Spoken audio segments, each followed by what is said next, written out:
بسم اللہ الرحمن الرحیم۔ السلام علیکم۔ شیخ سعدی رحمۃ اللہ علیہ فرماتے ہیں، دولت کو صدقہ جاریہ میں لگاؤ، آخرت میں کام آئے گی۔ دنیا بے وفا اور انتہائی ناقابل اعتبار ہے، اس سے فائدہ وہی شخص اٹھاتا ہے جو اسے مخلوق خدا کی اصلاح اور فلاح میں لگا دیتا ہے۔ ظالم جب تک ظلم نہیں چھوڑتا، اس کے حق میں کوئی دعا قبول نہیں ہوتی۔ نصیحت اگرچہ ناخوشگوار ہوتی ہے، لیکن اس کا انجام خوشگوار ہوتا ہے۔ مظلوم کی تکلیف تو چند ساعت کی ہوتی ہے، مگر ظالم ابدی مصیبت میں مبتلا ہو جاتا ہے۔ نیک نیت کی وجہ سے کام نیک اور بری نیت کی بدولت برا ہو جاتا ہے۔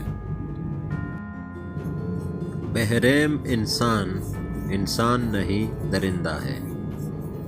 نیکی کرنے والا نیکی کا صلہ ضرور پاتا ہے۔ آدمی وہ ہے جس کی ذات سے دوسرے کو فائدہ پہنچے، ورنہ پتھر ہے۔ منصف اور عادل کو اللہ اپنے عرش کے نیچے سایہ دے گا۔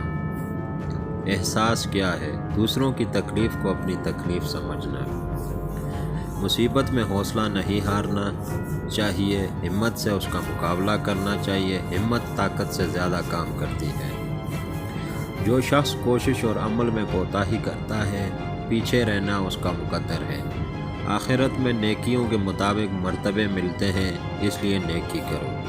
جس مظلوم کو بادشاہ سے انصاف نہ مل سکے، اسے خدا انصاف دلاتا ہے۔ حقیقی بڑا تو وہ ہے جو اپنے ہر چھوٹے کو پہچانتا ہو اور اس کی ضروریات کا خیال رکھتا ہو۔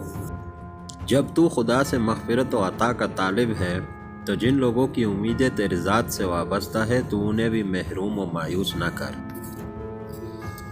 اللہ تعالیٰ متحمل بھی ہے اور رحیم و کریم بھی۔ وہ گناہگاروں کو توبہ کے لیے مہلت دیتا ہے، توبہ کرنے والوں کو دامن رحمت میں ڈھانپ لیتا ہے۔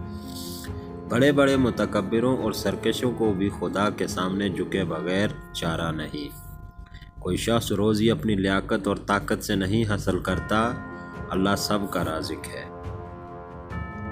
شیخ سعدی رحمۃ اللہ علیہ فرماتے ہیں، اگر چڑیوں میں اتحاد ہو جائے تو وہ شیر کی کھال اتار سکتی ہیں۔